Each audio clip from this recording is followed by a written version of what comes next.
Hello, everyone. Today we are entering into my very first book, Second Son, Transitioning Toward My Destiny, Love, and Life. This was first published back in 2012 and then again in 2013.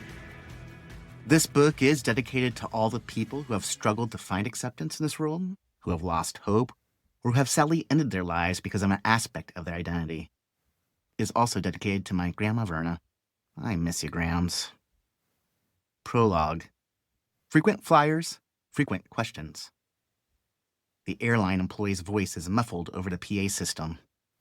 I look around and see other people gathering in line with their boarding passes in hand.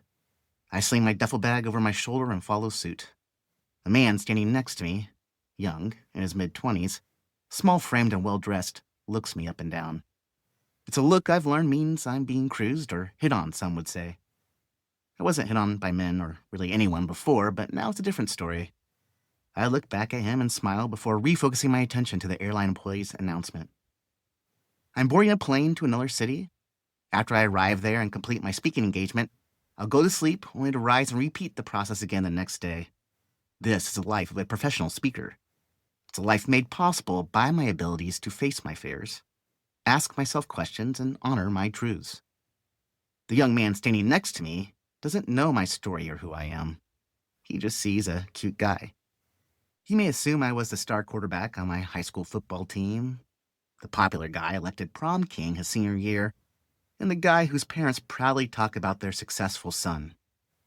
I feel he wouldn't believe me if I told him I struggle with my appearance, and still don't know if my parents will ever acknowledge, let alone talk about, the pride they feel for me, their son. I feel he would even be further shocked if he knew the rest of my story. We all have secrets and identities we want to keep hidden and tucked away from the outside world. I'm no different in this regard. However, some may consider my secrets more unique. While on the plane, if I were to lean over and tell the young man next to me that I am transgender, he may not believe me, or he may be confused as to what that even means.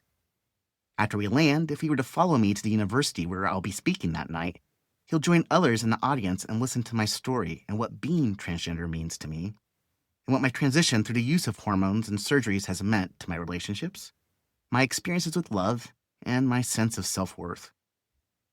Many people in the audience may have come in not knowing that humans can be born the wrong sex. But through my story, they learned that without my transition, I would have remained stuck in an identity and body that drained me of my energy and my ability to function fully in society.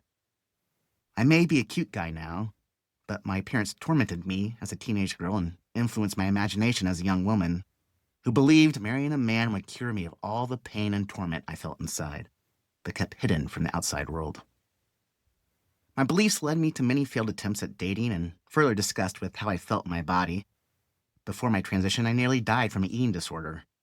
The only thing that saved me was my inner spirit begging for a chance to live.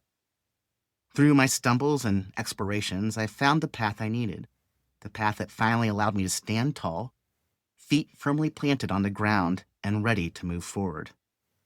I traveled the nation sharing the story of my transition, but not just one related to my gender. It's a story of my transition from infant to child, child to body-obsessed teenage girl to eating-disordered young woman, female to male, daughter to son, and finally a familiar partner to a passionate lover. The whirlwind that has become my life's history and the journey I find myself being drawn to have allowed me to stand back and watch my male spirit fly. After hearing my story, audience members may see themselves reflected in me due to the emotions that bond us. We all have different tales and experiences that embody our lives. But as humans, there exists for us singularity in what we seek: to love and to be loved. Part 1, Finding Identity, My Coming Out Story. By age 4, I was labeled a tomboy, a label that made my dad happy, I think. I became his shadow. Everywhere he went, I followed. I wanted to be his helper. I wanted to be just like him. Chapter 1, What is a Man? The needle never really stops intimidating me. I like to pretend that I'm tough and that it doesn't bother me anymore, but I'd be kidding myself. My ritual with the needle usually happens while I'm sitting on my toilet, with the lid down, of course. My bathroom is small and resides in a house built in 1900. It's a bathroom that was never intended to be in my 1.5-story bungalow house, a home that was built before indoor plumbing was commonplace. Most people refer to it as a European-style bathroom, which is a nice way of saying, I don't know how you fit in there. I don't mind its small space, the slanted ceiling that prohibits me from ever putting a shower over the lime green tub, or shelving for towels and toiletries on the sage green walls. I don't mind a place that, when it was initially built, was not intended to take form the way it has. While sitting in this space, I look ahead at the tip of the needle, and then shift my focus down toward a syringe, where it is attached. Inside the plastic tube is a champagne-like fluid that fills less than an inch of space. My ritual is interrupted when I'm startled by my cat Tabor's high-pitched meow as she jumps onto the edge of the bathtub. She likes to sit in the bathroom with me. Her green eyes begin to scope out the items I've set out, the prescription bottle filled with an oil and testosterone mixture, and opened gray and pink packages that held an alcohol swab, needle, and syringe.